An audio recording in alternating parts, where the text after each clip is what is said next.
Tacos. Welcome back, everybody, to another episode of Nintendo Rewind. I'm Cody Christian, and I want to be the very best like no one ever was, and I'm joined by my co-host, Chris Becker, who catching them is his real test, and to train them is his cause. And we also have another guest on tonight. We've got Kiatic, who's going to travel across the land searching far and wide, and we're all going to teach those Pokemon to understand what's inside. I hope you guys are having a good time. I hope you guys are having a good night, a good week. We're going to be rewinding and recapping last week for Nintendo, talking about Pokemon Legends Z, and we're doing a little bit of a review in progress, talking a little bit about what our initial thoughts are. Kiatic has joined us because she has played quite a bit of Pokemon Legends. I originally wasn't going to be getting it, but decided at the last minute that I'm going to pick it up, and I think she's probably farther than I am in it. I haven't had a whole lot of time to really dedicate to it this weekend, but before we dive into all of that, let me ask the folks here on the digital couch. I feel like the odd man out without being a VTuber. I need a VTube self. That's what I need at this point. But let me ask. We're gonna start with our guest here, Kiatic. How's it going this week? How are you doing? Tired. Surprise! so tired. I understand. Good. I understand. I'm good. I'm excited and nervous to be here, and excited and nervous. Hey, listen, we're just chatting about video games and having a good time. And all the people who are here are people who watch you normally anyway, so it's all good. My eyes are going crazy. They are. They're going nuts over there. Chris, what did you do to your house cat over there? Is she okay? Is she doing all right? Let me take my glasses off here. Oh my gosh. There we go. Oh man, I'm glad that you're here. Did you have a good week? Did you get into anything crazy? Chris has got a typical question he always asks, so I'll let him ask it. I played a bit of Elden Ring, and I played a lot of Pokemon. How far into Elden Ring are you right now? Which character? Hold on. Have you played it more than once with different characters? I haven't even finished a full playthrough. I've bought that game 4 times. No, I haven't finished the base game, but I did get to level 210? 250? I don't know. That is crazy. I don't even think I've been past. I mean, the farthest I've got into it is beating is it Morgrim, the first, like, the curled finger person at the beginning of the game, like the first, like, real boss that you come up against? Is it the one with the swords or without the swords? The one with the swords that also turns into a hammer and the knives he throws right before you go into the castle? Second boss. Okay, that's how far I've made it. That is the farthest I've made it in that game. I'm so bad at it. And then a hand turns into a dragon, kind of. I don't want to give spoilers. Hey, it's all good. Listen, if people haven't finished that game by this point in their lives, it's been out for how many years has it been out, Chris? Like 4? 2? 5? No way. It's been out for way more than 2. I feel like 2, yeah. It's been out for 0 on the Switch too. Well, it's coming. February 2022. It's been out for 3 years, so I was overestimating. It's been out for 3 years, almost 4. 3 years.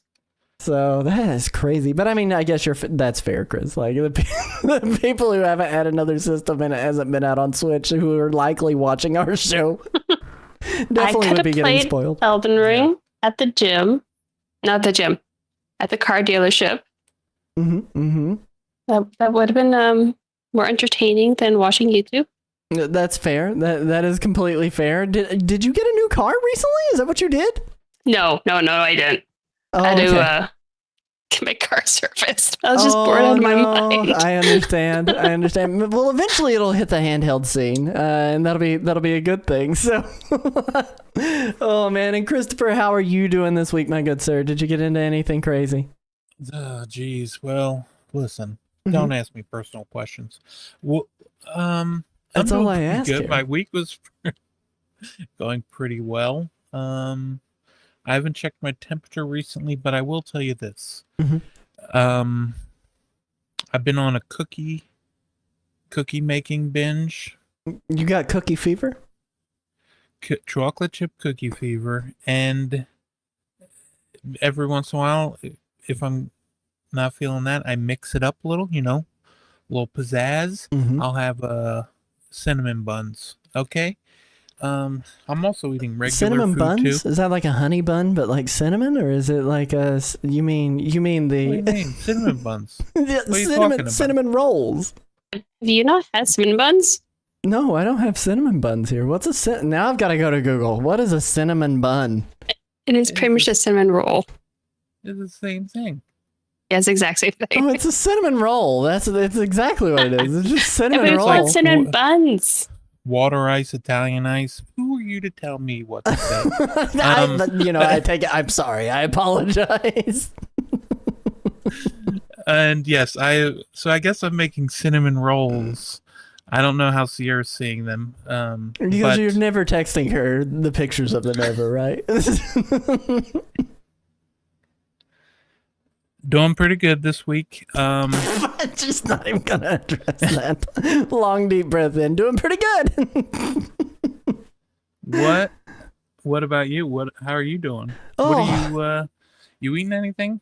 I have been eating things. I had butter chicken tonight for dinner. Last night we did hot honey chicken, super late, and it was a bad idea. Like I suffered for a good while after that. How about buttered hot dogs? No buttered hot dogs you ever lately. I'm doing my considered best. We No? did consider it one time, and I think it displeased you so much. I said we're never eating that ever again. So it's not that we was ever incredibly actually. Disrespectful. I didn't do dogs. anything. You did. You lied to me. I said I didn't want to. I did tell Sierra. She called me during. Shout out to CC Wire in the live chat. She called me during dinner tonight and said, "What are you eating?" And I said, "Butter hot dogs." That's what I told her. So listen, I'm trying to get her back for all the No respect. all the so much pressure for she never put you forget. through. Listen, never So much for forget, never forget. and forgive and forget. That's where we're at. Shut your So mouth for the when silly you're talking to me. Canadian, what Right. are butter hot dogs? What? They're not real buttered hot dogs. It is like butter chicken. It's like the garam masala powder, like curry stuff that you would put in like regular like butter chicken. But instead of putting chicken in there, you put hot dogs in there, and you don't. It's not real. Don't. I wouldn't try it. I literally wouldn't touch that with a 10-foot pole. Immediately thinking blasphemous, but okay. Yeah, it is blasphemous. It is the worst. But What no, about beanie weenies? beanie weenies, I'm not a big fan of. I like beans and I like Like hot the dogs, ones but where- not together. Yeah, they told me they ate buttered hot dogs and even took a photo of them, and they lied to me You say they. for hours. For hours, you No. were lying to me. I just never told you the truth. I didn't lie to you. I just never told You you the lied. truth. Yes. Well, listen, I had hot honey chicken yesterday. It was not all me. CCY in the live chat. I had hot honey chicken yesterday, so it's not butter hot dogs. But Let me ask you this. yes, ask away. Hot. Speaking of hot dogs, there is No to a pot child and out there. Okay, there's a child out there. He's 13. Mhm. Okay, for Halloween, he's going to be a hot dog vendor. Okay, have you heard about this story? I have heard about this story. My sister called me to tell me about it tonight. Yeah, he's going to be a hot dog vendor. And he's ordered 300 hot dogs, and he's going to be handing them out to people as they come to trick or treat. I don't know how many people they think they're going to get at their house, but so let's say we had 300 hot dogs in front of us. How many of them are you eating? How many could you eat? I'm gonna let Kiatic go first. It's not Halloween. If it's Halloween, give me chocolate and chips or get out. You're getting tricked that night. No treats for you. Just tricks. Nope. Only hot dog. I mean, I will respectfully take 2 is where I'm at with it. I think I'm with the wife in the live chat. And Ms. Nerdwire says 2. I agree with her. I think I'll respectfully take 2. Not I won't turn have to down a be good this- hot dog. I have to be Yeah. the stereotype nice Canadian. I'll take 1 and inch away from the door and say thank you. Okay, gotta go. Bye. Love you. Run away. Listen, you're getting a full-size hot dog. It's kind of like a full-size candy bar at that point, Kiatic. Like, I think But it's not kind of a blessing. chocolate or chips. Yeah, you get. What about the 9 and 9? Have you heard about that? What's the 9 and 9? The 9-9, like when The Brooklyn like, 9-9? you go to a baseball game and you gotta drink one beer and eat one hot dog every inning. Oh, for all I 9 would. innings? I would try that. I would definitely try that. I would go home blasted. Someone would. 9-9-9. I may What's not the go third home. 9? It's the video game. Zero Oh Escape wait, no, Dilemma. that's right. It is. It's 9 hot dogs, 9 beers, and 9 innings. So that would so be it the is 9, the 9, Zero 9. Escape Dilemma. You're never leaving that inning. You're never leaving that baseball stadium. Yeah, we could all do it and then walk home. I don't think we could all walk home. I'm just going to be honest. I don't drink enough to be able to walk home after 9 beers. What do you mean? Well, just hop on my back. You just have to carry me. Yeah. What about I'll piggyback you. Kiatic? Are you making it home after 9 beers and 9 innings? I And 9 will hot have the dogs. game on video, and I will do that at home or in my hotel. Oh, there we go. So she doesn't have to leave. She just, no. she just stays in the hotel room. It gets blasted. In case there's any problems, I'll be close to a toilet. Oh my goodness! Especially the hot dogs; those ruin your day. Yep. Oh goodness! But no, yesterday was pretty crazy for me. I had physical therapy that I went to. I've talked about it on the show prior. I have physical therapy for my chronic migraines, and that's been freaking wonderful to like finally get that addressed. And then right after that, I had a pulmonary test to see if my breathing was fine after asphyxiating myself on stomach acid like a few weeks ago. And then after that, I went to the post office to go get my wife's treadmill that they refused to deliver, even though it was only 40 pounds. And then they wouldn't let me take it because I forgot my ID at home. So then I had to come home and deal with that. Did school, did chores with the kids, got through all of that at about, what time was that I called you last night? And Trip still wasn't done with school. 9:30, I think is where we were at. Yeah, I think so. Wait, so you were driving around town with no ID? Yeah, I was driving around with no ID. I didn't know that I didn't have it. I got into town. Yes, aspirated. Thank you. Not asphyxiated. Thank you, keyword saver. But and then today we did a hike. I did take my ID today. We did a hike. Okay, good job. And went to an art museum with the kids, and they got to look at a whole bunch of glass work and some paintings.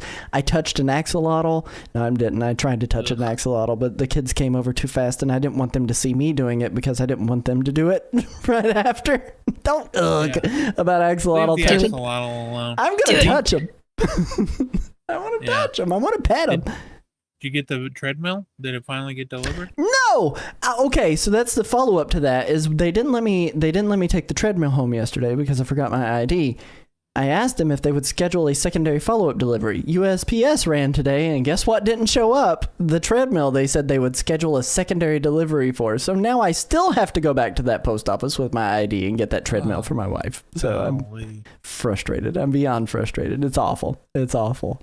But you know, it's fine. I just hate going to the post office.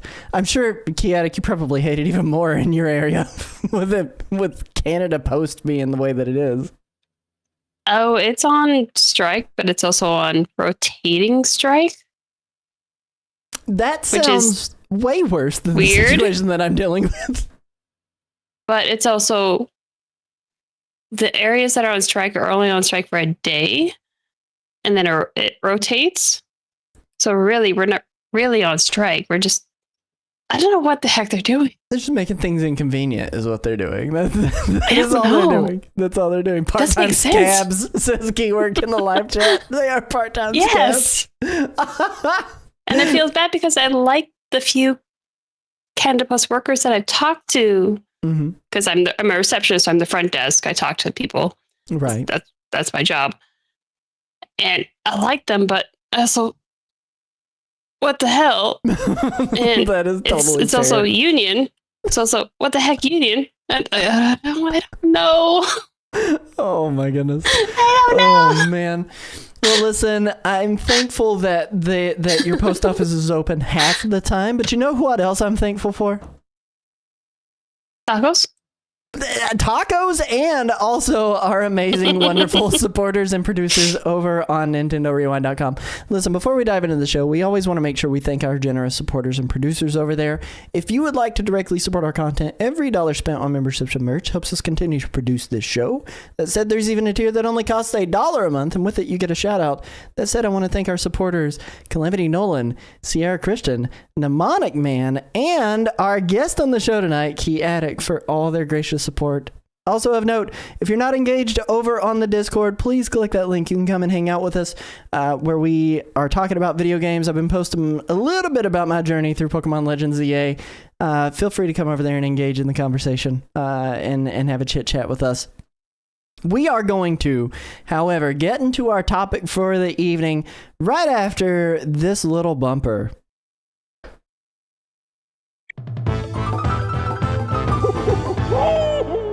Pokemon Legends ZA launched this week, and tonight we are discussing if it's a mega evolution of the franchise or if it is a Z move tier list of entries into the series. But before we dive into the nitty gritty details, we need to talk about what this game is.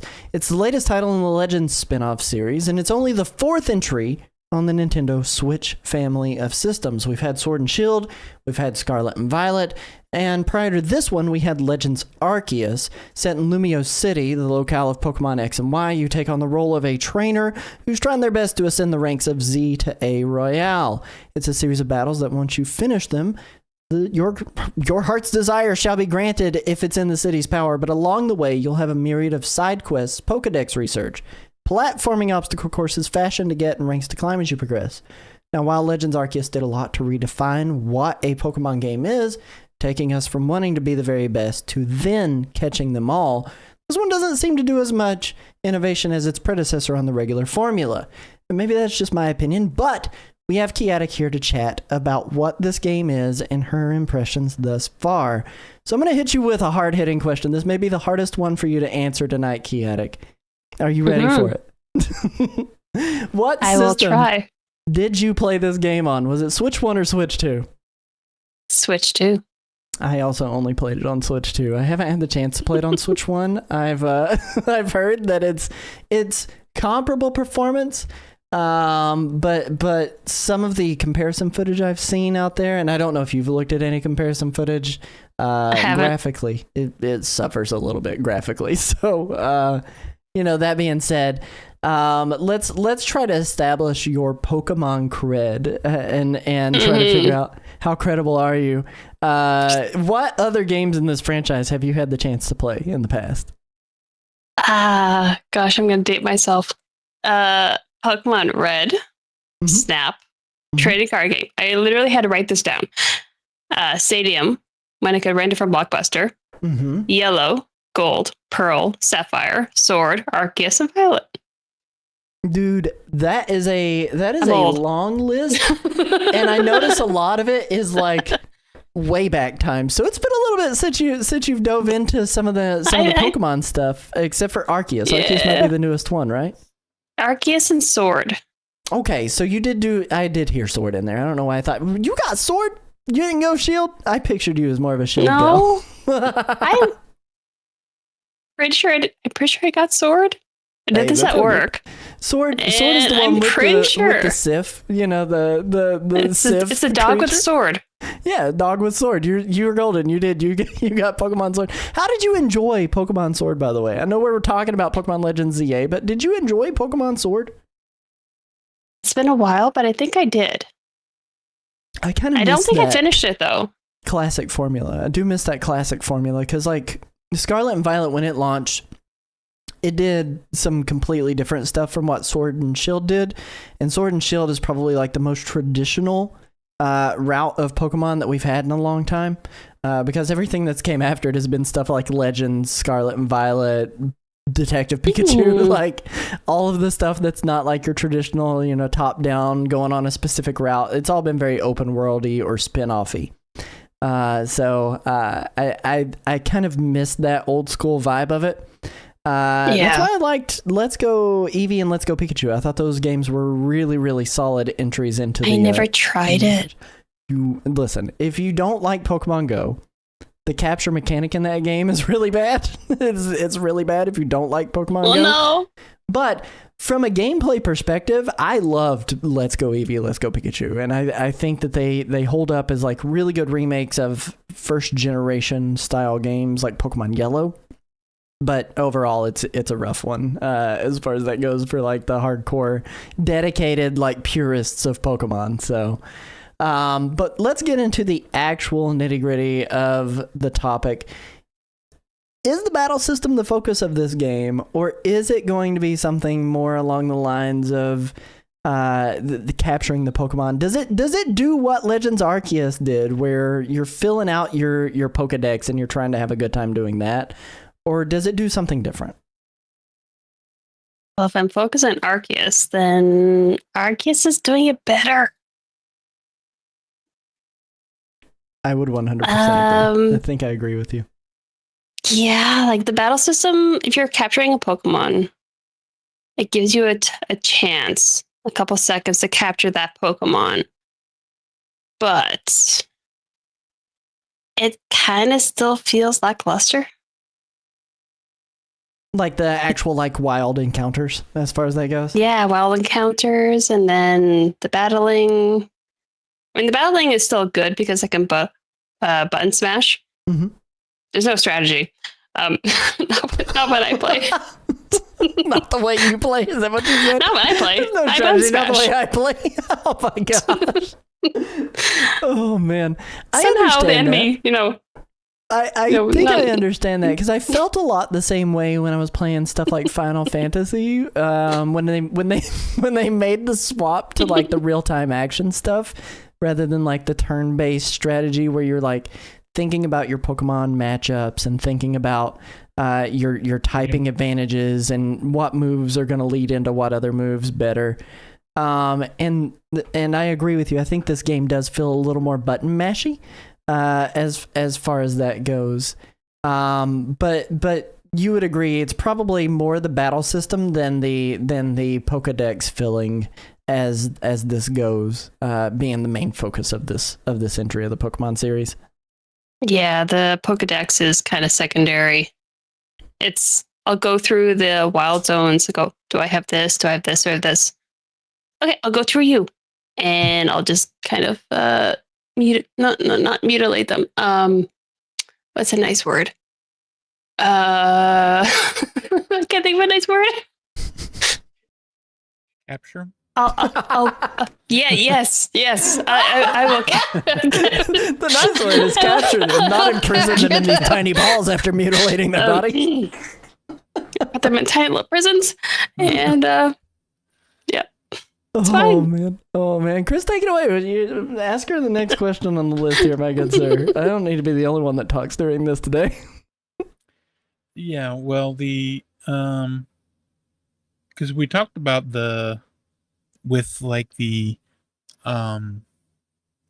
basically when Cody and I talked about it before the show, like I don't know when, like this weekend, I would say. Mm-hmm. I asked you. And you had talked about it not being quite like Arceus, like you don't have to worry about catching like 10 of the same Pokemon and stuff.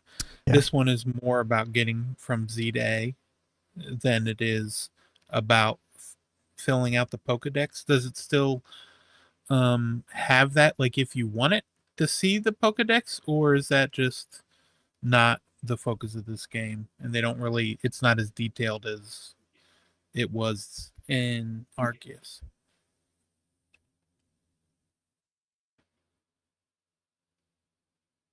I'll let you take it away, Kiatic. I was waiting for the host to start it. Oh, okay. Well, I would say okay. I'll kick it off. As far as the Pokedex, there is still that option. I mean, there is some incentive to completing a Pokedex. There's what is the name of that Pokemon professor researcher lady? I can't remember her name. Oh gosh. Name. Oh, you don't remember either? Never mind. No. I take it back. But there's a new professor in this game that's been placed there, and she seems to be pretty passive about how she wants you to engage with that side of it. But one of the things that she does is yes, Mabel, thank you, is she does a like set of challenges where it's like, okay, well, I want you to evolve certain amount of Pokemon, or I want you to catch a certain amount of a single type of Pokemon, or I just want you to increase your overall Pokedex number. And whenever you're like diving in through all of that, as you do that, you level up your Pokedex.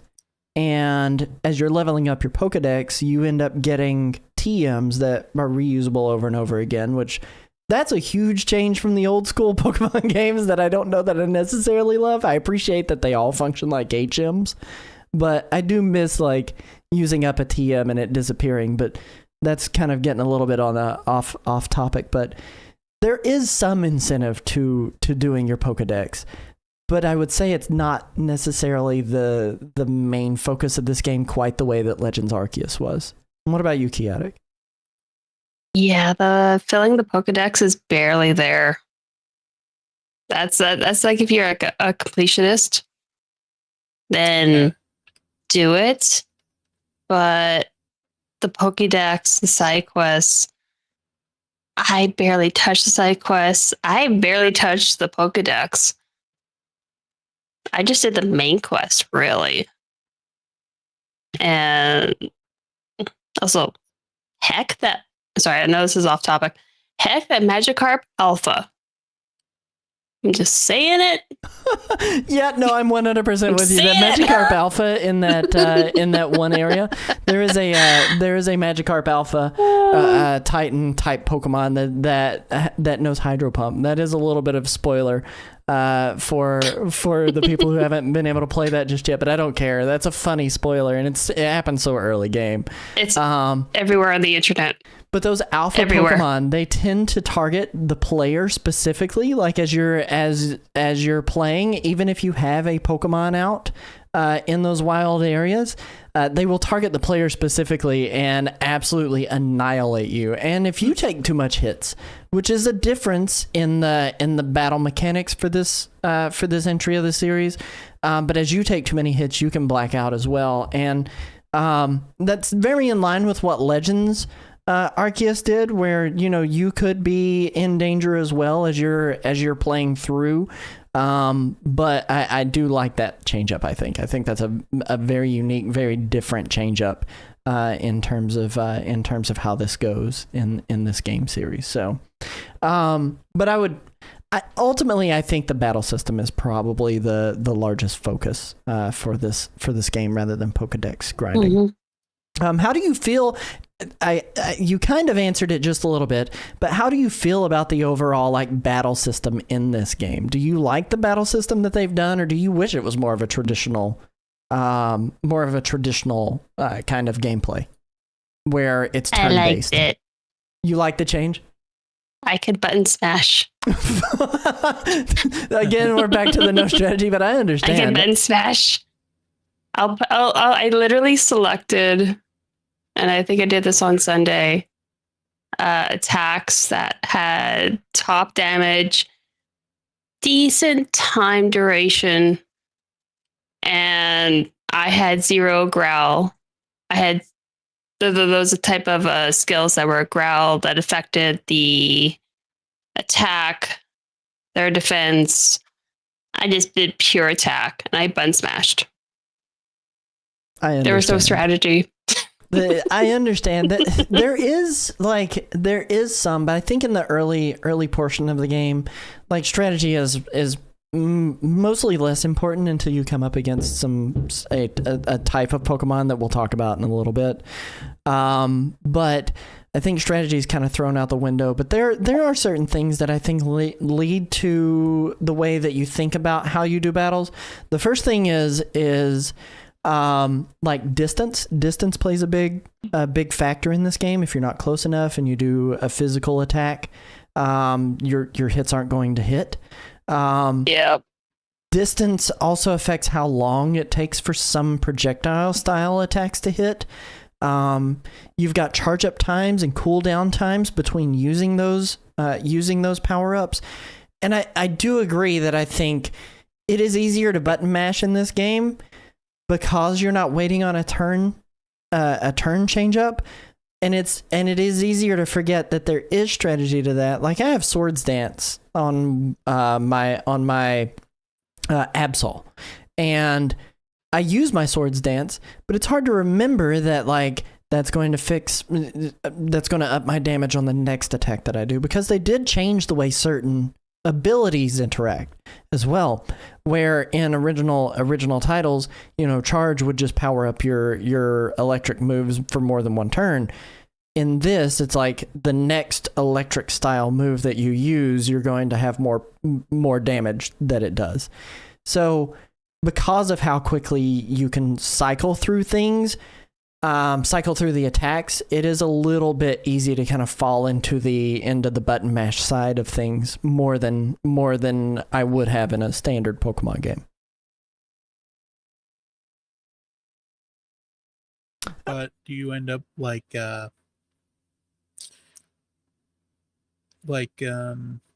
in terms of feeling like under-leveled? Do you have do you ever get to the point where you get a new Pokemon and then you're like, oh, this feels under-leveled compared to the other ones? Or do they do a good job with when you get new Pokemon, they're closer to the level that your Pokemon already are at? Kiatic. Or does it? They can be under-leveled. You're at? They can? Oh, yeah. I got a level, was it 8 or 12? I forget which Pokemon it was, but it was definitely under 10. And most of my Pokemon were level 30. Oh, yeah. So I had to keep that Pokemon on the side, but still had battled at nighttime just to keep that continuous XP train, I'll call it that. Yeah, and then eventually experience share is helpful for that. Yeah. Oh, it is, definitely. Also keeping in mind that you can out-level your current rank. I've yet to do that. I also have yet to do that. I'm with you. Most of the time, I feel like I'm going up against people in my rank that are significantly stronger than me. In most cases, I don't know if you found it to be the same, Kiatic, or not. I'm thinking. Not really. I'm just bad. That's what I'm hearing now. It's the most trouble I've had are the alphas. That is completely fair. I will say the alphas are definitely like one of the harder things to deal with in this game. Definitely harder than the rank up battles that you can do in the Zeta A Royale. And definitely harder than most of the wild encounters that you're going to do, except for maybe the Titan Pokemon, and even they aren't a problem because it's just one of them and you have 6 Mon that you can just kind of throw out. So I'm 100% with you. I think I to an extent I agree with you on the fact that like the Pokemon that you end up finding a lot of times are significantly lower level, especially if you're going to the wild areas in this game that are like area 1, 2, 3, all the way up through like 5. But I have found like area 6 through whatever the rest of the numbers are that are out there have tended to give me Pokemon that are pretty comparable to like a level 30 most of the time. And there are going to be more wild areas that unlock as you progress through that game to kind of give you a larger variation in terms of level and Pokemon type too. Because the wild areas are set Pokemon as well. So there'll be specific Pokemon that you will be able to find in those areas. And it's not as random as you would kind of hope that it would be. But you know, you'll have a certain amount of completion whenever you're looking at those wild areas on the map that says, okay, well, you're 28% complete or you're 100% complete in this wild area, and it'll show you icons, kind of like who's that Pokemon style icons on the map to tell you haven't encountered this Pokemon. You'll have icons that do have their picture that'll say you did encounter this Pokemon. And you'll have icons that have their picture and a checkbox next to them saying you've caught this Pokemon. But for the most part, they're pretty set, and the levels are pretty set as well. What about did you now this is going to be personal preference, but did you find that you got the Pokemon you wanted pretty early and then just stuck with them, or are you finding more and more Pokemon that you like along the way, or is it like more widespread? Honestly, more widespread because I got the Alpha Magikarp, so I needed a water type, and you can immediately evolve it to a Dragados. Words. Gyarados. The long fish. I know my Pokemon names. And a Dragonite. I got the alpha one of that. That one took a little bit of time. Mm-hmm. That'd be level 40 for that. But yeah, the evolutionary stage is pretty high for that one. So it takes quite a bit of grinding to get him up to his final evolution. Yeah, that one's 55, I think I remember. Yeah, I did get the alpha baby stage. I call that the baby stage of that. The Dratini. The Dratini. The Dratini, yes. Okay, I haven't remembered Pokemon names since I was... I understand. I have like 5 Pokemon that I'm like, I know that one. I definitely know that one now. I used to be able to tell you the whole Pokemon rap and know every single one of those Pokemon. And then now I used it's like to do the gone. Pokemon commercial. Mm-hmm, mm-hmm. I cannot. But no, aside from like my main, which I called the spicy pig. The Tepig from the yes. Spicy Pig. I'm calling him my spicy pig. Aside from him, nobody's safe. It's fair. That's totally fair. I agree with Kiatic in that I feel like the Pokemon I want have been pretty spread out. Your starters you get are Totodile and Chikorita and Tepig, who you get to choose from, and those are fine. There's starters. a fourth. Tepig wasn't the one that I was I was really drawn to because I don't even know what gen Tepig is from, but I know I asked you about this, Kiatic, and you said you're a fire main for life. So, yeah. Also, there's a fourth starter. There is a fourth one that you get a little bit later, and I will get there. I will get there. Okay. I promise. Okay. But I'm normally a grass starter kind of guy. But Lando, my youngest, was sitting with me when I was starting my game up, and I asked him, what starter do you want me to pick? And he ended up picking Totodile. He likes blue. He likes blue, and it's his favorite color, and that's why he picked Totodile. And honestly, I'm not mad about it. I would have chosen Chikorita if I'd been playing by myself, but Totodile is totally serviceable. Totodile is solid. He is a great mon.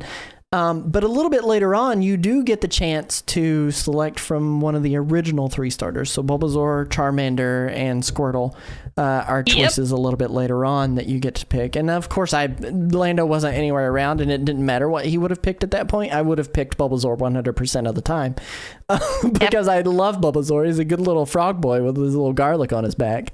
He's gorilla. And I found my new main Pokemon. But the kind of Pokemon that we're looking for a lot of times to kind of complete the end game content has been a little bit harder to identify a lot because they are a little distant from the beginning of the game. So like most of the early Pokemon have in a lot of ways turned into Pokedex filler for me. They've went straight into a box. They're a Pokemon that I've captured. I will never take that Pokemon out ever again once I get like my final, like these are the 6 that I want to roll with all the time. But who is your team right now, Kiatic? Do you know your team that you currently have? I can tell you mine. I can load up the game. Yeah, there we go. I'll tell you mine while you're loading it up. I've got Venusaur on the team. I have Absol on the team because he's the first Pokemon that I got that can Mega Evolve, which is a story beat. I got Feraligatr on my team now. I have a shiny Ampharos on my team. Again, that's another story beat for your first shiny Pokemon. I have a whatever the evolutionary form. I just evolved my Litleo into the female lioness. I've got her on my team, and then there is a sixth one that I change out a little bit, mainly for utility because I have Rock Smash taught to a Diggersby. Nice. And then I have my other sixth one that I have in there is a Pidgeotto is what I've got rolling right now. So nice. Pretty happy with that loadout. What are your six? She better be rocking that Weedle still. I'm gonna say sorry. Oh no, did you get rid of Weedle? First and foremost, immediately, is Emboar. Okay. My spicy pig. Dragonair. I'm looking at my Switch too as I'm reading this, sorry. No, you're good. Diggersby. Absol. Still got Absol. That I don't think I'm gonna get rid of Absol. No, Absol is just a good Pokemon in general, I feel like. Chestnut. And Gyarados. So Gyarados and Dragonair are alphas. Mm-hmm. So they are staying in my team. That's why I have the Litleo's evolution in there, because it was an alpha that I got at early game too. So mm-hmm. I'm 100% with you. I like taking the alphas. For those who don't know, the alphas are like a lot bigger versions of the Pokemon. Stronger. It's size and it's power. So like they're really, really solid Pokemon, and they sometimes come with some really kick butt moves. Like we mentioned, the Magikarp starting with Hydro Pump is insane. So you think you're expecting Flash? Mm-hmm, mm-hmm. No.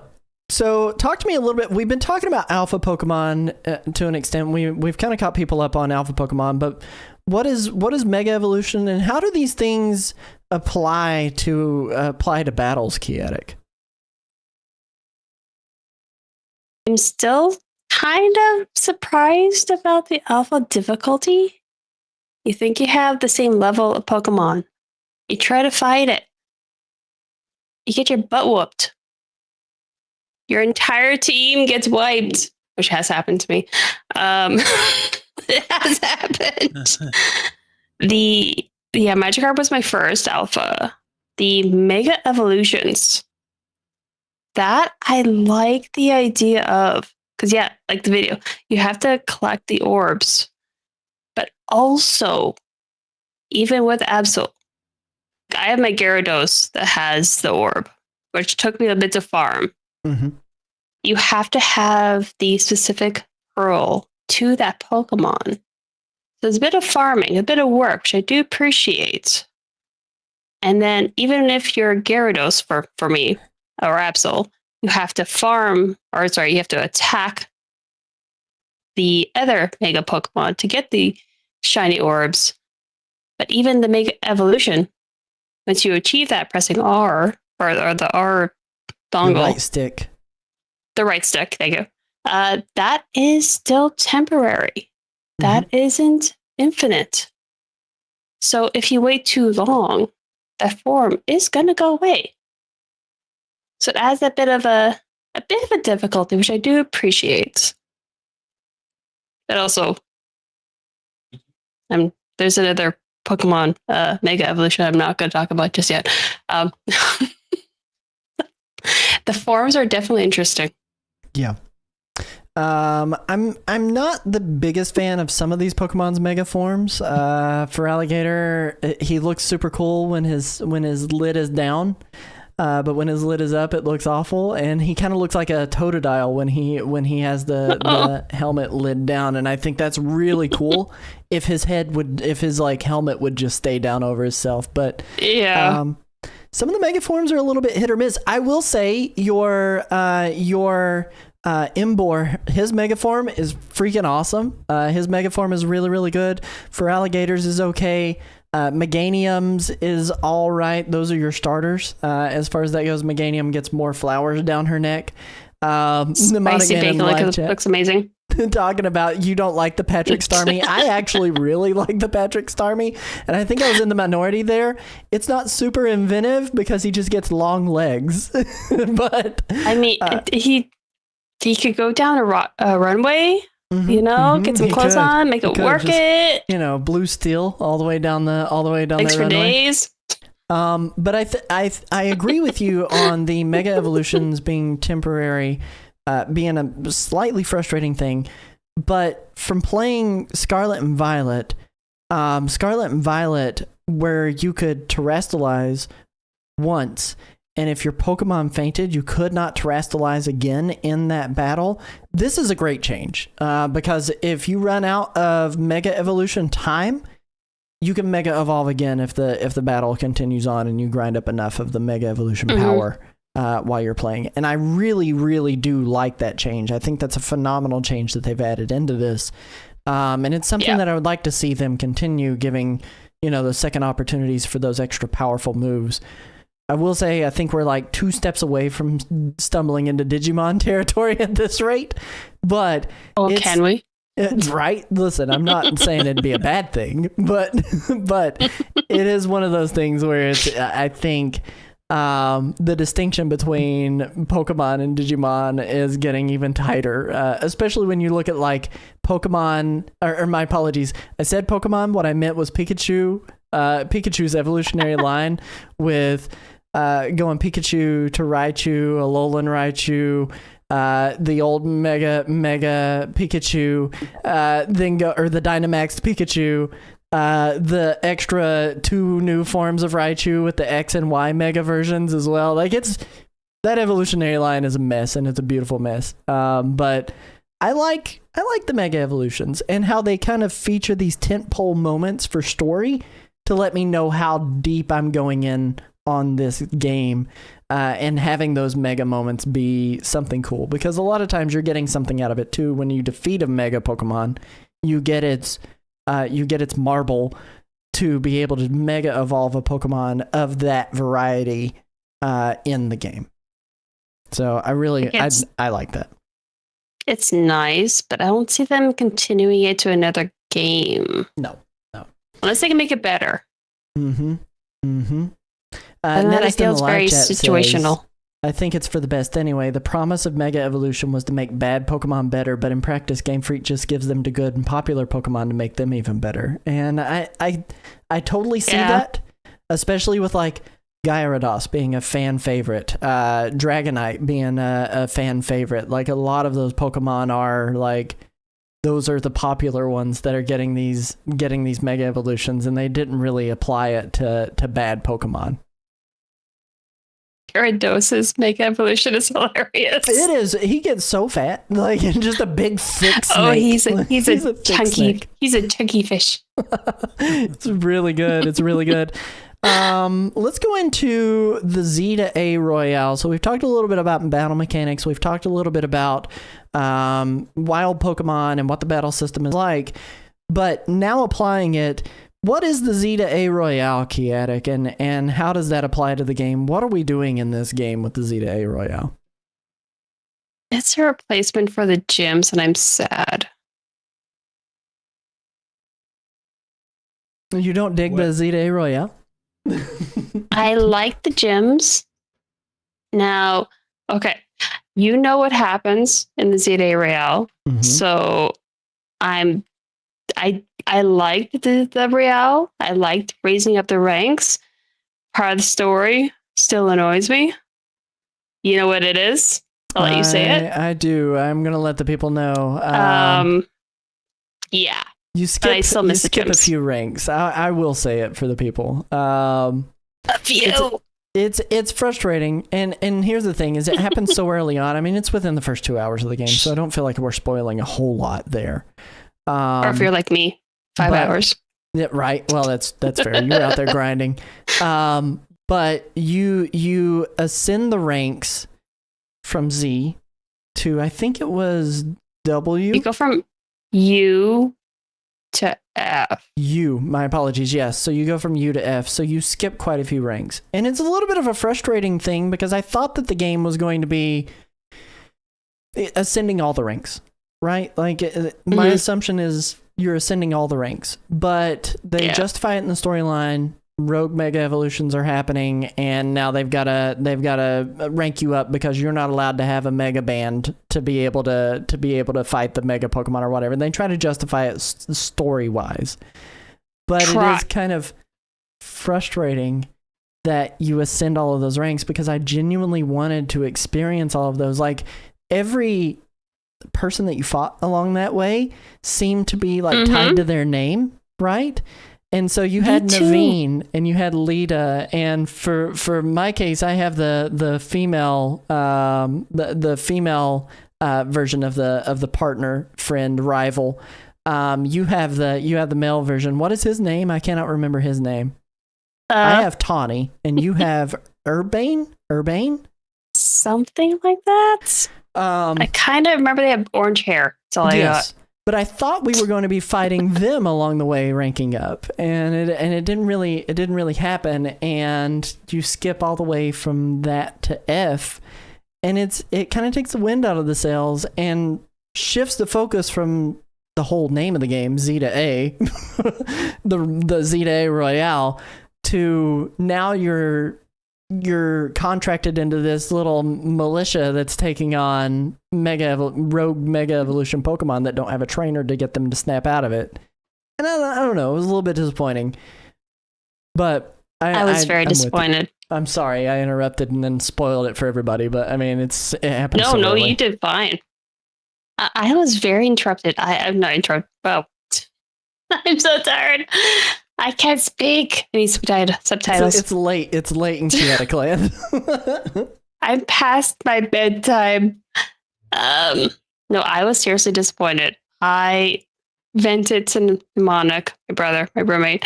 I wanted to beat every single rank and feel that that accomplishment, that achievement for every single rank, which I do understand that would be a bit long for a Pokemon story. So I do kind of understand them kind of speeding it up, but still, that still kind of feels like a cop out. Yeah. Of the ranks of the story of, oh no, it's a plot line. You have to suddenly get to rank F. Well, I'm calling it rank failure. Oh my gosh. Because I'm disappointed. Yeah. I mean, I wanted to earn that. That's a complete Maybe say bitter. I'm with you. And I know, Chris, you haven't picked that up, but does that affect your decision whenever you jump into the Switch 2 world? Is that going to change your decision on whether or not you get this game? No. I didn't think so. I mean, I'm just playing the game for the Pokemon themselves, and as long as it's fun to battle them and get them, then I wouldn't mind. But in terms of going, it did seem, I thought for sure that they would just have you do like multiple battles in a row or something, and then they'd be like, oh, since you did those battles, you went from Z to O. But instead they went even further, and they were like, listen, you need this band, so we're gonna have to get you to F. I'm kind of in that same boat as like, this is like the main way to kind of give you those tentpole markers, I thought originally with this game, but ultimately, like, does it affect my enjoyment of it?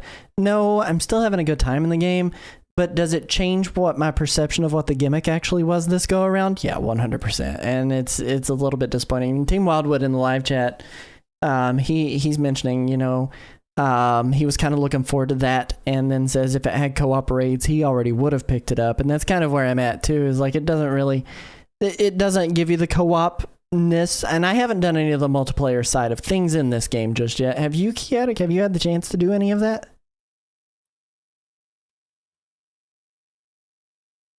She's fallen asleep.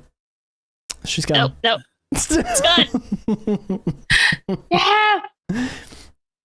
Have you had the chance to do any of the multiplayer stuff in this game just yet, Kiatic? Dang, VTuber. No, I haven't. Okay. Eventually, we're going to have to get together and try some of that. But Wildwood in the live chat also follows to say it sounds like it's more of a 4-way free-for-all, which I think is pretty accurate. I don't know if it's doubles battles head-on, like head-to-head doubles battles, or if it is an actual like 4-way free-for-all. But that does sound about right. We can kind of talk a little bit about regular game loop. I haven't made it too far. Like, I haven't ranked up from rank F just yet. To rank E. But so far the game loop seems to be based on a day-night cycle of gameplay. And do you want to kind of tell the people about what you've experienced so far and if it still maintains that? There's definitely like a difference of day to night. Like if you're catching Pokemon, you'll get a certain selection of Pokemon from day to E to day to E. Wow, I guess I'm done. I'm gonna need subtitles. Daytime will have a certain selection of Pokemon. Nighttime will have a certain selection of Pokemon. But I've also been caught by the nighttime turning into daytime turning into nighttime, trying to battle a Pokemon, and it will change. And then for me trying to like say fight an alpha, I'll have to fight that alpha all over again. Like it completely resets. Mm-hmm. It doesn't save that I've thrown a Pokeball. I have to fight it all over again. That is awful. Just imagine me throwing that at the table. Oh, Just no. imagine that. Mm-hmm. We're doing a table flip. Just doing the table flip right in the totally. Right in the chat. There we go. We're getting closer. Wait, I have an emote for that. I'm also without glasses. There you go. What were you about to say, Chris? When they do have the Pokemon, like, is there any way, like, once you encounter a Pokemon at night or something, is there anything that you can look at either in your Pokedex or anywhere else that will tell you how, like, oh, this Pokemon is in this route at night, or do you have to just memorize where they are? If you're looking at the wild zones, which I like to make headphones again, so hopefully they work. If you look at the wild zones, you'll see a silhouette of a Pokemon. If you're at, which I know, I've had, which nerd, correct me please. If I've had in the wild zone, I've had a silhouette of Pokemon. And then beside that, I've had a question mark. So I'm not sure if that's just I'm too low of a level or too low of a rank that just hasn't been discovered. Mm. But I've yet to. So I've never actually looked at the Pokedex. I don't know if it actually helps. I've looked at Google. So I cheated. So my phone's going off. Google, go away. I don't need you, Google. You're fine. But I don't know if the Pokedex actually helps for a Pokemon you haven't caught or discovered yet. Yeah, I think as far as that goes, it until you do catch it, like it doesn't give you an idea of where you can catch more of them or at what time frames.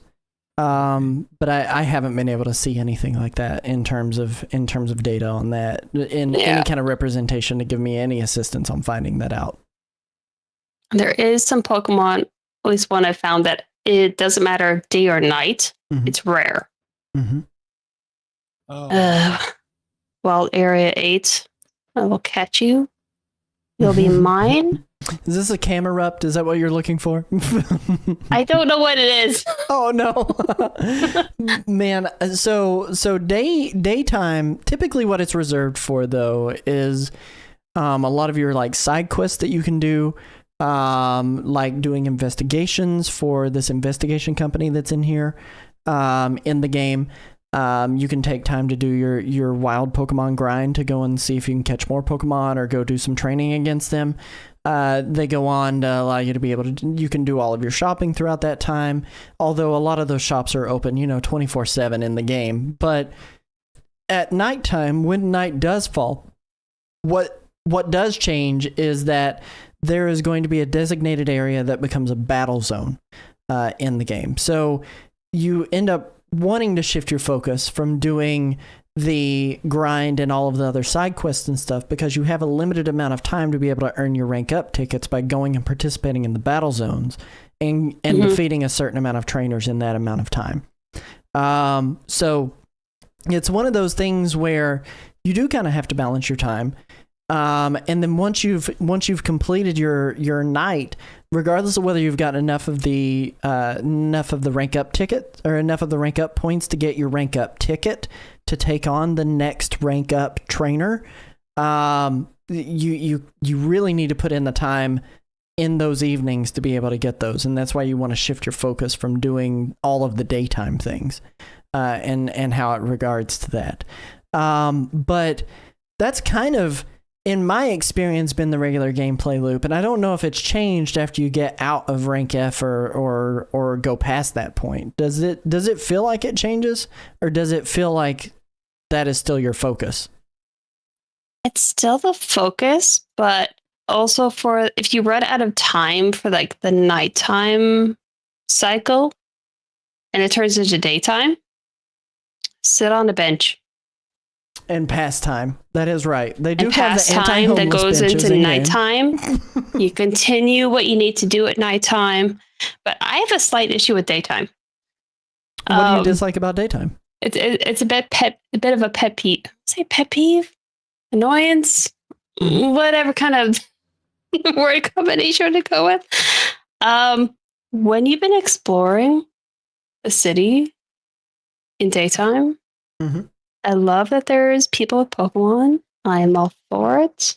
Please, yes, more. But people are also standing on the sidewalk and the street. There's a very few that actually walk. 90% just stand around on the sidewalk and the street. Look like they're waiting for the mothership. Mm-hmm. I'm not sure what they're doing, but they're not moving. It's totally fair. That is totally fair. That they're was actually standing around. Question that I had for you is, how does the city I'll just ask all three of these kind of back to back. First off, does the city feel good to explore? Second, how do you feel about the NPCs in the game? And third, does the game feel alive like previous entries? And I think you've kind of leaned into that a little bit with the NPCs and like what they're doing, because you're right, most of them are just kind of standing around doing a whole lot of nothing, and the wild Pokemon are relegated to these wild zone areas. There's a few sprinkled here and there, but they don't seem to really do anything. Couple. But how do you feel about the city? And is it a little one note? Do you think it's dense enough? Is there enough to do to keep you entertained, or do you feel like it's just not alive enough? I wish, okay, so the current city, which I'm calling, was it Lumi, because I couldn't say the full word. Dyslexia. It's wonderful. It's comedy on my channel. Mm-hmm. I can't speak words. So the city, there's enough in the daytime. There's enough people, but there's not enough movement. There's no cars. Right. If there are cars, they're not moving. The citizens aren't moving around doing stuff. There's very few that are actually moving, which at least there's that. So I'll grasp at, the straws that they're offering. But it's not enough for me to feel like the city's active. It still feels like people are under a trance. Again, like the alien mothership's coming to collect them. I'm watching way too much sci-fi. But I wish, and I was thinking about this today, I wish that this game was this current Lumios. I can speak it. Timu Paris, as Mnemonic Man's put it very eloquently in the live chat. The city Lumi. I wish that was like the main city, and then there were other sub-towns, sub-cities we could explore that would give us a different background, different Pokemon, instead of we're kind of trapped Right. in this main city, which I did watch a video of someone trying to visit the airplane to get out of the city Lumi. Mhm. It didn't work very well. Oh no. Listen, We're trapped. I'm 100% with you though. Like I agree with you, is like the city does not feel alive. And like I feel like that's a difference from what I experienced with Scarlet and Violet. I feel like that's a pretty big difference from what I experienced with Legends Arceus. Although Legends Arceus, there was a lot of like nothing area outside of that main little town in Sinnoh. But I think having the watercolor aesthetic that they had back then with that version of the game really lent itself well to just like landscapes and having those just exist in the game. But I'm 100% with you. I think that the cities, there's a lot to do, but at the same time, it's very repetitive.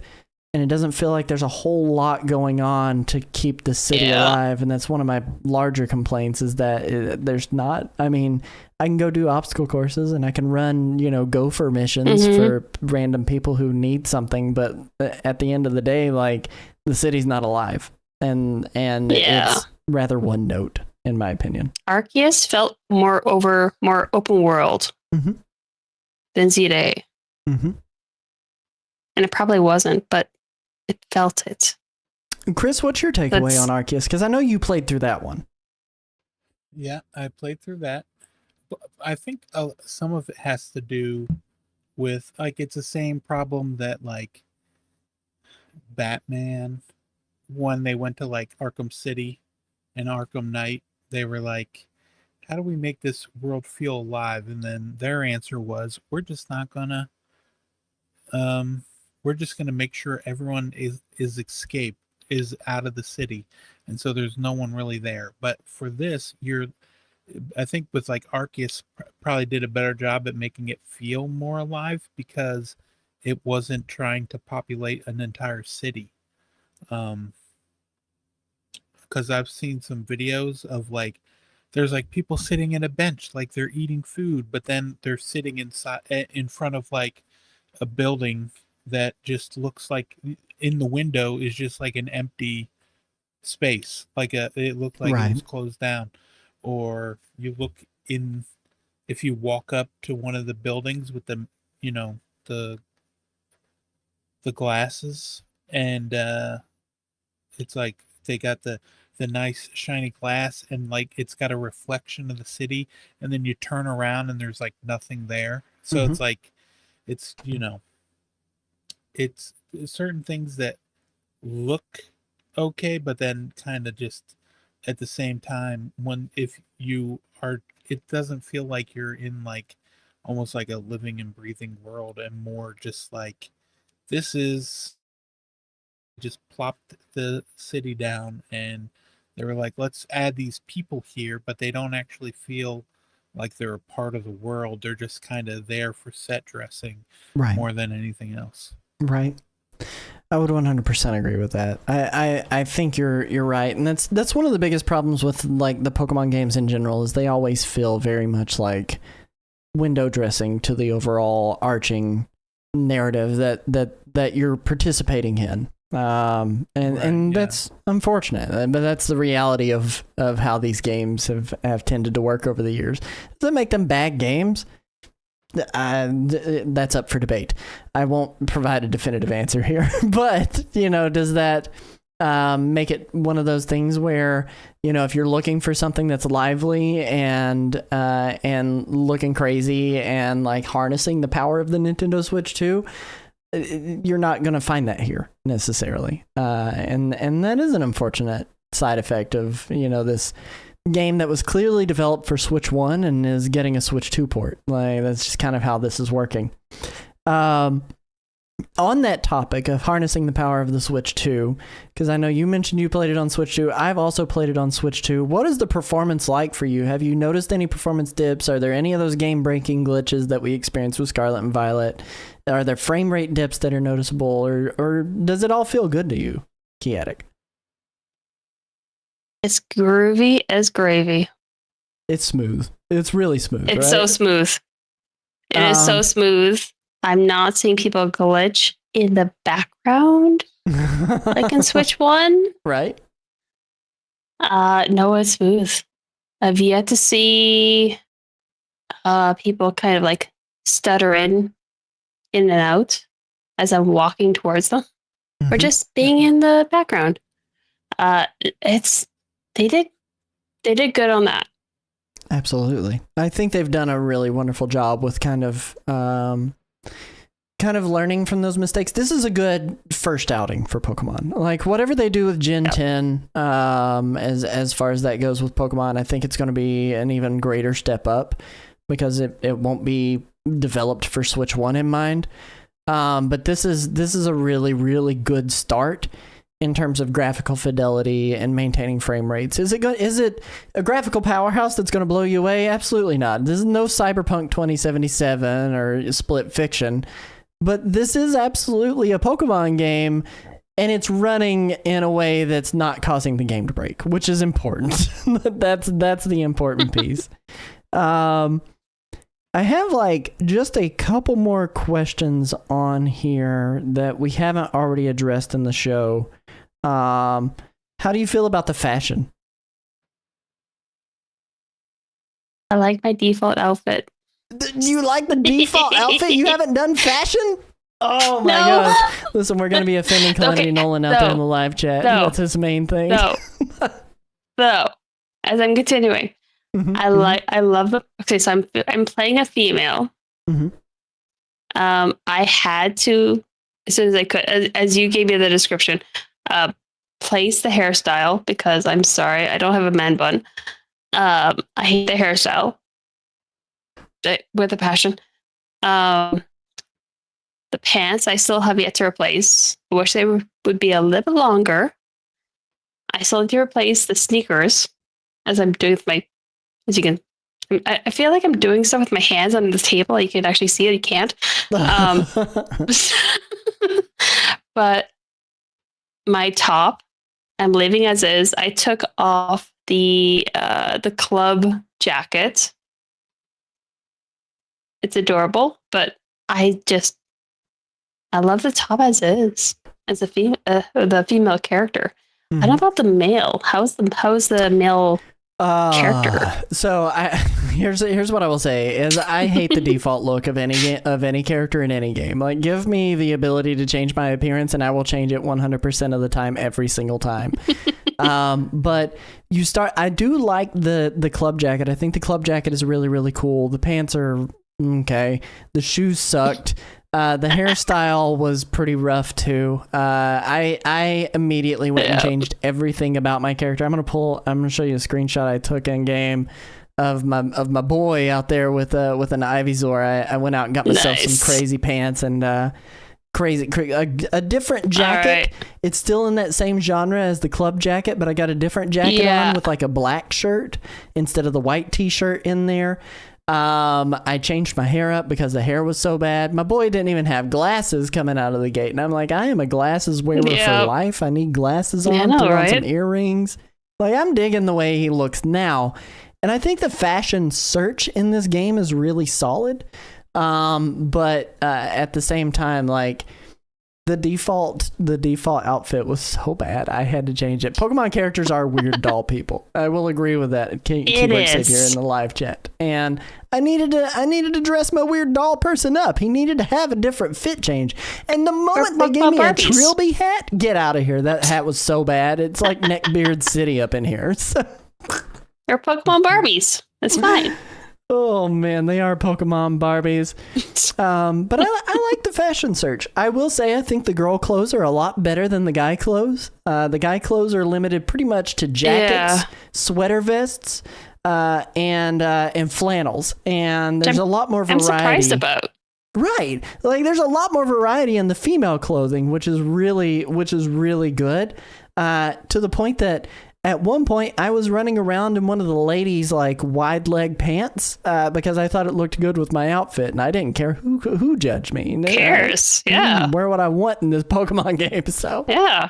And there's also different types of clothes that I noticed. And at least in one, I'll call it a circular strip mall. I don't know what to call it. But you had your, I don't want to offend anybody. Your Japanese, don't hate me. Don't hate me, chat. some traditional Japanese type of style. wear. Traditional, yes. Type of clothes. There's like I think there was like correct me wrong, like a surfer Hawaiian store. There was. I don't know what else. But there's different like types. So that I appreciated. I didn't want to buy any of them, but I appreciated the types. There's like a good athletic wear store. There's like a classy like nightlife attire store. There's, casual leisure wear. You've got crop tops, you've got jackets, you've got sweater vests, you've got sweaters, you've got t-shirts, you've got all kinds of different stuff that you can wear. And that's just the tops. That's not counting like the beanies and the hats and the glasses and the earrings and the pants and the shoes that are just like many variations. And they also all have different colors. The one thing I don't like is that you have to click on an item to see its colors when you're looking at buying something in the fashion stores. Yeah, because you can't see the different colors that they have immediately. They just show you the default one, and then you click on it, and then it brings up a sub menu of more of the colors of the fashion choices that you can make. Okay. And I'm like, this is pretty good. Like, I like this shoe in this color. This should have been the default one they showed you, and it wasn't. But I like the fashion. I've been avoiding that. It's 100% fun. To quote Calamity Nolan from the Discord, he said the fashion hunt was 100% fun for him, and I agree with Nolan. I think it's good. Okay. I need to go back in apparently. You do. 100% fun. Dress your character up. Make them yours. Give them their own. Change the hairstyle. Yes, the hairstyle is good. The hairstyle is good. I've changed it. I refuse to have a man bun. I understand. I don't blame you. Final couple of questions here. What is catching the Pokemon like in this game? Because it does adopt some of the same kind of features of Pokemon Legends Arceus, but is catching Pokemon as fun as Legends Arceus was? And what's the process for how you catch Pokemon, Kiatic? Okay, well, you already know I'm Cozy Chaos. Arceus was definitely more sneaky. Like ninja sneak, throw the Pokeball. You're really probably guaranteed you're going to get it. Zeta A is not. I mean, especially if you're fighting it or trying to catch an alpha, which I did try 20 Pokeballs later. I failed, by the way, chat. I really didn't in Zeta A do any of the sneak, be a ninja, try to throw a Pokeball. I just use the Pokemon. Sorry, chat, I'm going to say this. Bash his light out. Throw a Crush Pokeball. the light of life out of his eyes. I understand. Pretty much. Throw a Pokeball. Hope it actually catches, which I did find out annoyingly. Even if you beat a Pokemon to its, how do I say this nicely? Demise. To its breaking point. Demise. After you shatter it demise. physically and emotionally. I made it. Imagine it's working retail. I throw a Pokeball, and there's still a chance you're not going to get it. Yeah. Which is crazy. That is such a change. in a way, okay, there's a challenge. So I do, in a way, appreciate, but dear Lord, I wanted to just throw my table across on a couple Pokemon because it costed me, well, it's only costed me 10 Pokeballs, but still, the principle. Yeah. I'm with you. The catching of Pokemon is different than Legends Arceus was, where I felt like you could kind of freely throw Pokeballs a lot of times without really having to engage with them in battle. But this game heavily incentivizes you to battle them down to the sliver of red health and give you that opportunity to be able to catch them a little bit more successfully. You cannot catch the Mega Pokemon when you have the Rogue Mega Evolution battles. At least I haven't figured out a way to catch them straight off the rip. Can't.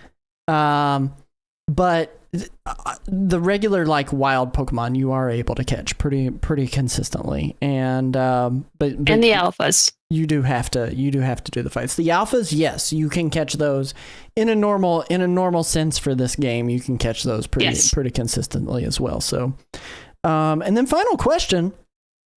How do you feel overall about this game, Kiatic? Overall, I like it.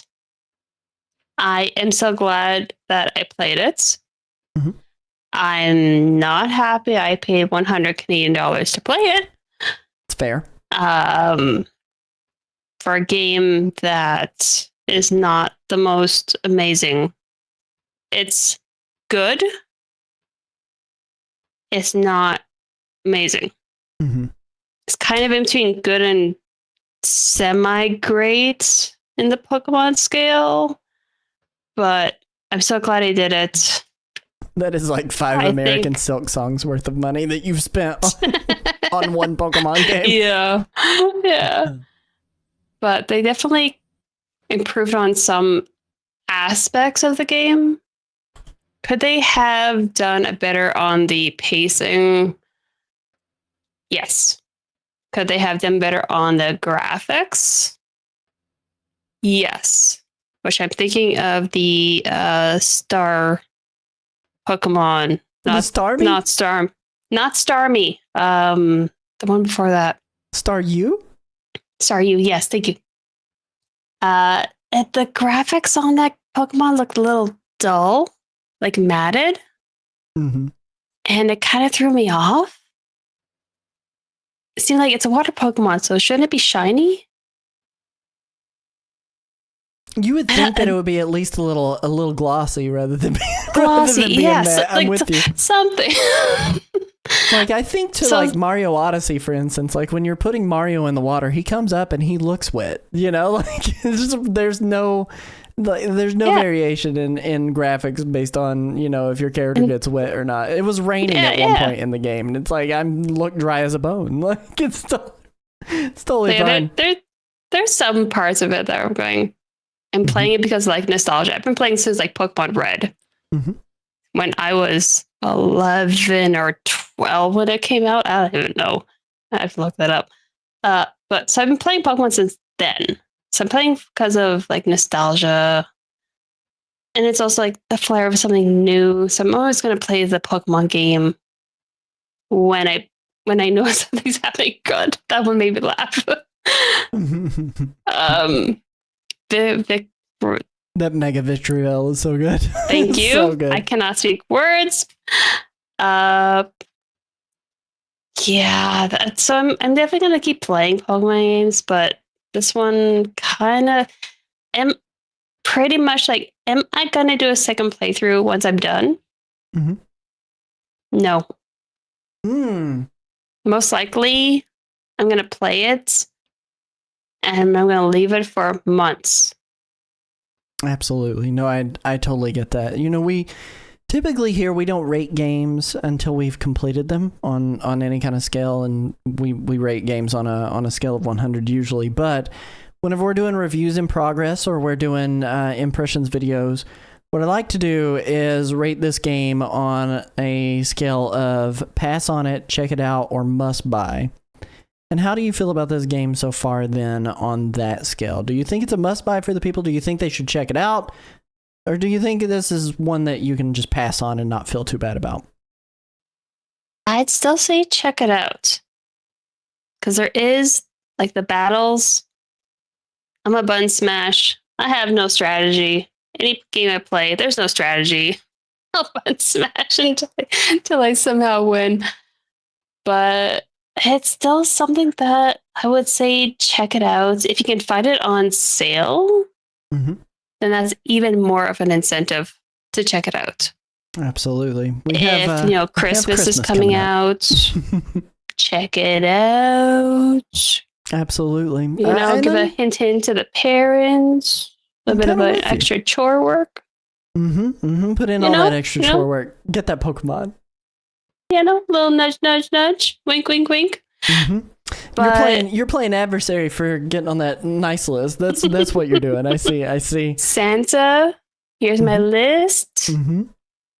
I'm with you though. I think this is more of a check it out kind of title so far as far as that goes. If you're super into Pokemon, I think it'll probably be a must buy for you still yet. But I think for the majority of people, they can comfortably put this in that check it out category. Whenever we finish this, whether I finish it first or you do, maybe we'll get your full review on it after we roll credits on it. So, but thank you for coming in and giving us your impressions of the game and having a little bit of a back and forth here. We do have ads getting ready to roll, but if you guys are here on Twitch and you're not following Kiatic, please make sure that you go to her channel, twitch.tv/Kiatic, Kiatic.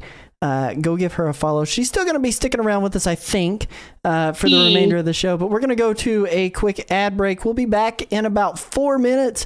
Everybody hang tight. There's your impressions on Pokemon Legends Z to A.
Welcome back, everybody. We just got done wrapping up our impressions of Pokemon Legends Z to A. I keep wanting to say Arceus, but Z to A with a wonderful Kiatic chilling over here as the house cat in Luigi's Mansion with Chris.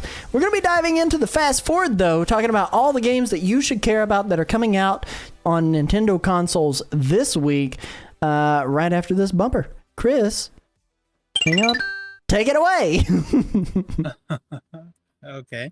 Well, first up we got on October 23rd, Double Dragon Revive.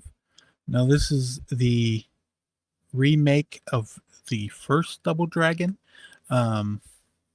made by so Arc System Works is the publisher, but I don't remember who it is, like what team it is that's making it, but they announced this game like last September.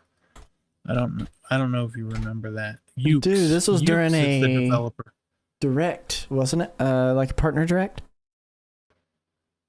They showed this off? I think so, yeah, like last September during the direct. But yeah, the Double Dragon Revive, $34.99. There's also a deluxe edition, which is $49.99, and you get it the day early. So there is that to look forward to if that's what you're into. If you want to play this before the 23rd and you want to play it tomorrow on the 22nd, by golly, go ahead, give it a go, give it a shout. And then after that, we've got Sushi for Robots. Now, Sushi for Robots is a fun little kind of like a puzzle, like a puzzle game where you have to feed certain robots certain sushi, but like you have to do it in like the correct order. And it's like this came out in 2023. I played it a while ago on Steam, and but yeah, it was a game I enjoyed quite a bit on there. But now it's coming to the Switch, $5.99. It is coming out also on September. Nope, not at all in September. October 23rd. So give that one a go as well. If you would rather roll stuff up that's not in sushi form, although there might be some sushi in this game.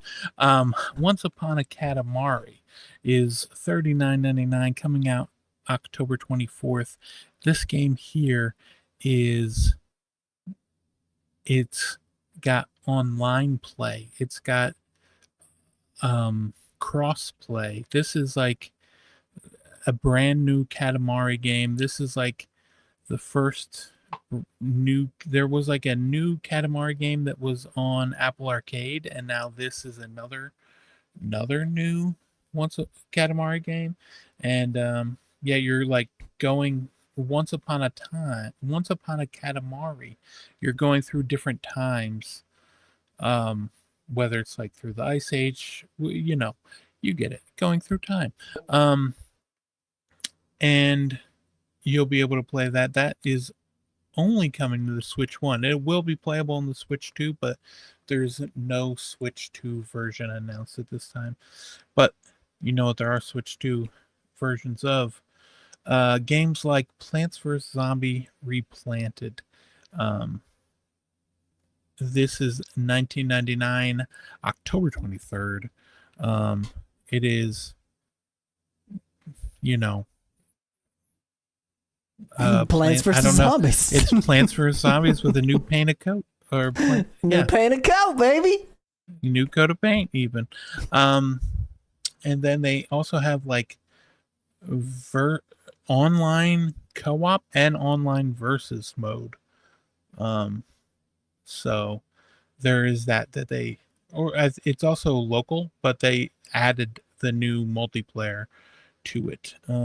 Game share and game chat compatible. Yeah. Shout out the Game Share. But yeah, so this is October 23rd. It's on the Switch and the Switch 2. Do we know if it's a free upgrade or not? I don't know if it is a free upgrade. Let me actually double check that real quick. I don't think that it is because they only have the Switch 2 and the Switch 1 versions available listed on their product listings on the website separately. Okay. Like as separate items rather than being in one menu. And usually when they are in one menu, they offer the upgrade. So you do need to be aware of the version that you purchased. Don't buy the Switch 1 version if you're wanting the Switch 2 version, or don't buy the Switch 2 version if you're wanting the Switch 1 version. Right. Some games have before, like Deltarune.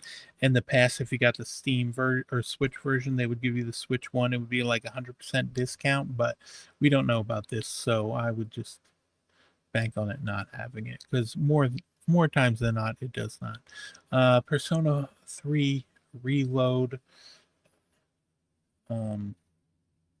it threw me off because I entered my date already for the page, but I had to do it again.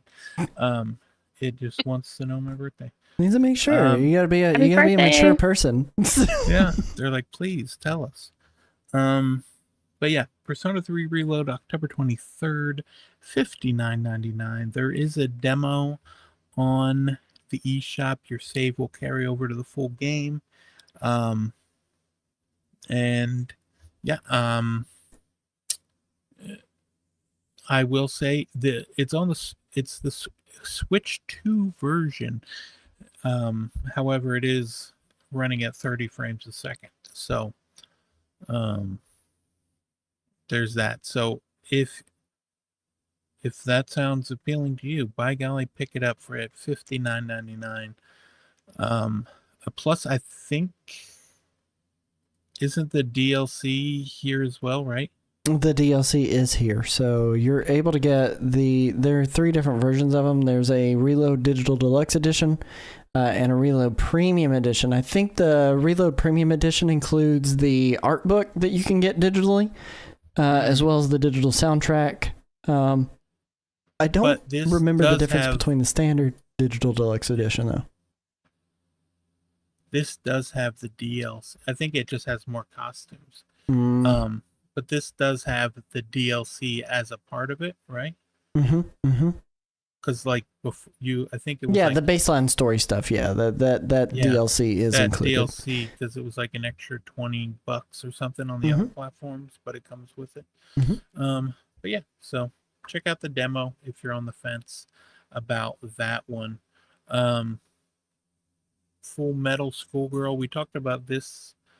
What was this, like 3 weeks ago? Something like that? Something like that for the Switch 1 version of this game. Yeah, and now the Switch 2 version is out. It's $49.99 normally. It's on sale right now for $44.99 until release on October 23rd. So feel free to pick that one up. Again, another one of those separate purchases too. I don't think this has the Switch 2 upgrade pack. Indication of it being an upgrade. Which it seems like more games do than not. 2 Point Museum. Hello? Did somebody say hello? 2 Point Museum has a release date of October 28th, so you'll be here while you're listening to us talk next week. You can be playing 2 Point Museum, $29.99. There's also a Explorer Edition, which is $39.99, and that includes like a it's kind of just more, you get more money to start with, and then it also has like different basically exactly as it says, an Explorer pack. So like Explorer, like almost like stuff that you would see in like an Indiana Jones movie, like here, or like Uncharted, like relics and things like that I mean, obviously that's what you're going to see at a museum, but if you were to think of those properties, this is the sort of stuff you would see in it. And if you want to get just the game itself, it's $29.99 or $39.99 with this Explorer pack. But if you want to get the Explorer pack later, it's $11.99 like the on its own. So you basically save $2, right? If you get that version. Absolutely. And yeah, that'll be out October 28th. Also, well, I guess that's part of the new news. Yeah, we'll get there. And then we'll get to talk about it again next week, whenever it launches. So, before we throw it to the extra Nintendo news segment, we are going to dive into the game show known as Pixel Minute, aka Pixman. In this segment of the show, Chris and now Kiatic have exactly 60 seconds to try to guess a game based on a pixelated image that is going to be unfurling itself right before their very eyes. I'm going to turn on my camera for them so that they can see it. It's going to unfurl itself.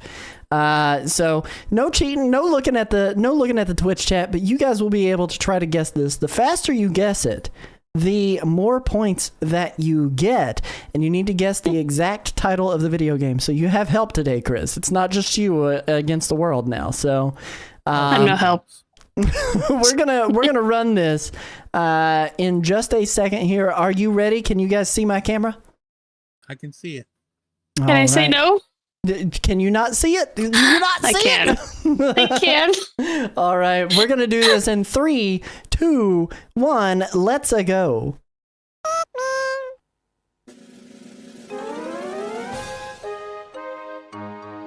Game Boy game. Might be a Game Boy game. Might be a Game Boy game. Ned is screaming, Pikachu! Wait, what is that? Halo? Not quite Halo. It's a Nintendo game. Is it X-Men? It's not X-Men. You might be on the right track, though. Oh, it is X-Men. There is an X-Man there. You see him. You see that X-Man. Wolverine? So what's a Wolverine game? That's Wolverine. That is Wolverine, but the game is not Wolverine. Oh, Iron Man? Is that Iron Man? No, it's a Mohawk. 12 seconds? X-Men Origins Wolverine? Is that No. We're on the right track here. We're getting there. Wolverine the second. No. Marvel Ultimate Alliance? Okay, there we go. You got it right at the last second. We're going to award points to you guys. It was, in fact, Marvel Ultimate Alliance. This is an action role-playing game. Help. Developed by Raven Software and published by Activision, Ultimate Alliance is set within the fictional Marvel universe and features many of the superheroes, supervillains, and supporting characters that appear in publications by Marvel Comics. The game released October 24th, 2006 for multiple consoles, but the version that you guys are currently seeing on the screen is the Game Boy Advance version. Now, as far as differences here, it featured significant differences from other console versions. Most notably, the basic gameplay takes the form of a 2D side-scroller beat 'em up rather than the traditional RPG elements from all the other releases. The graphics are simplified for this system, and the selection of characters was also reduced. Some additional gameplay modes were added to this version, though, including a shield simulator, timed challenges, scavenger hunts, and a survival mode. Teams for this port consisted of 3 characters and a non-playable 4th character called a striker, who could be summoned to perform a powerful attack directed towards on-screen enemies. Did you ever have the chance to play Marvel Ultimate Alliance on the GBA, Chris? Or Kiatic? No. No, you've missed out. You've missed out. I know. Listen. I did play it, but that would have been a long time ago. Mm-hmm. It is very much the subpar version of Marvel Ultimate Alliance. I do prefer my PlayStation 1 era version of Marvel Ultimate Alliance. I think it's so much better. It's better than the Wii version. It's better than the Windows version. It's better in a lot of ways. But the GBA version, it exists, and you can play it today if you have that version of the game on your GBAs, or, you know, an appropriate way to play it that's not highly illegal, and we don't talk about that here. But that being said, we are going to go to the last segment of the show, and this is the extra Nintendo news. We have 3 Pokemon Legends ZA wallpapers on my Nintendo. All of them are 50 platinum points each, one featuring the starters Zygarde and Flabebe. one with the key art and one featuring a dual illustration from Pokemon Legends ZA. We also have a new metal display desk piece featuring Metroid's original box art for 1,000 platinum points. NSO icons, we didn't get Pokemon Legends ZA icons like I predicted last week, but we do have some special Splatoween icons coming. If you participate in this weekend's Splatfest in Splatoon 3, you can snag some limited time icons. We also have Wave 1 of Splatoon icons rotating again until November 13th. The monthly play and redeem icons have not changed. There's still Mario Party 3 and Mario Super P-Cross sets. Claim those anytime in October if you play a little bit of the games. On Nintendo Music, Metroid 2, The Return of Samus, the original Game Boy soundtrack, hit Nintendo Music this week just in time to set those spooky, scary vibes in motion. Sales and deals, there's a Screaming Deals sale available until October 31st.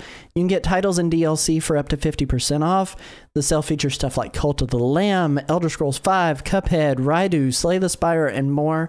Do not miss out on those good deals. In demos, the only one of note is the Persona 3 Reload demo that does carry over that data to the full release. For events, again, a reminder of the Splatoween Splatfest happening this weekend, starting on the 24th. You can choose between who would be best for a favorite ghoulish friend, a zombie, a skeleton, or a ghost. They do have a new event that's starting up, which is new news. Monthly in-game events are coming to Donkey Kong Bonanza, DK Island, plus Emerald Rush DLC.